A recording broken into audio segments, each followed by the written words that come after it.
अस्सलाम वालेकुम। Welcome to best health adviser channel. मुंह के पुराने से पुराने ज़ख्मों के लिए एक छोटा सा होम्योपैथिक नुस्खा बताने जा रहा हूं।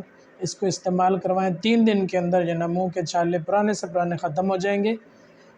एग्नेशिया 30, कैलेंडुला 30x, हाइड्रोस्ट 30x, तीनों दवाएं मिला लें।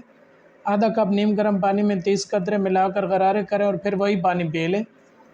3 दिन में इंशाल्लाह आराम आ जाएगा, लेकिन 1 हफ़्ता इस्तेमाल कर लें। और इसके साथ बोरेक्स 200 सुबह दोपहर शाम 10-10 कतरे 3 टाइम, और मर्कसाल 200 10-10 कतरे सुबह दोपहर शाम 3 टाइम। नेक्स्ट वमीका 30 10-10 कतरे सुबह दोपहर शाम 3 टाइम।